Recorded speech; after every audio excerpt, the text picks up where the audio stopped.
මහාන වෙන්න තැන් දෙකක් තියෙනවා දන්නවද? කයයි සිතයි. නේ. ගත මහණුණාට වැඩක් නැහැ සිත මහාන වෙන්නේ නැත්තම් නේ. හරිද? අද බහුතරයක් අයට වෙලා තියෙන එකනේ. හිතන්න සිවුරක් දාගෙන පක්ෂග්‍රාහී දේශපාලනයකට වගේ යොමු වෙනවා නම් ඒ ස්වාමීන් වහන්සේලාද?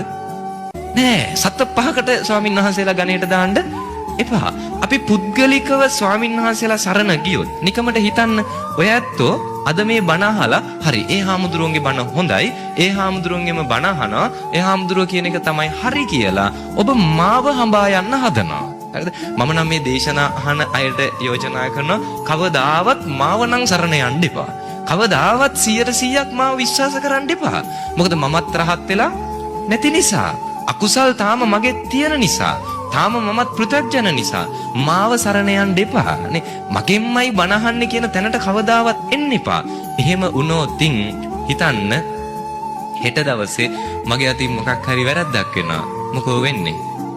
අර බණ අහපු අද හොඳ කියපු අද මාව අගය කරපු නේ අද මම ගැන චරිත සහතික ලියපු මාව උඩ තියාගෙන කතා කරපු අයම ඊටත් වඩා හොඳට හෙට ඉඳන් මට බයිනවද නැද්ද? බයිනවා. ඒ බනිද්දි කියාවි අපරාධි උන්වහන්සේගේ බණ ඇහුවේ. නේ අපරාධි අපි උන්වහන්සේගේ පස්සෙන් යන්න ගියේ.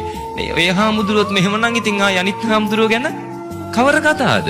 ආයි නම් ඕනේ. මේ ධර්මයේ පස්සේ යනකොට වැඩිය හොඳ වෙන එකක් හොයාගන්න එක. හිතෙයිද නැද්ද? එහෙම හිතිච්ච අය ඉන්නවා. ඒ නිසා ඔබට ආරාධනා කරනවා කවදාවත් ස්වාමින් වහන්සේලා සරණ යාමක් කරන්න එපා. හරිද? ධර්මයේ සරණ යන්න. ඔබ මම තුලින් ධර්මය දකින්න. මම තුලින් මහා සංඝරත්නයට ගැළපෙන දේ මම කරන තාක් මගෙන් මහා සංඝරත්නය දකින්න. හැබැයි පුද්ගලික ස්වාමින් වහන්සේලාගෙන් මහා සංඝරත්නය දකින්න එපා.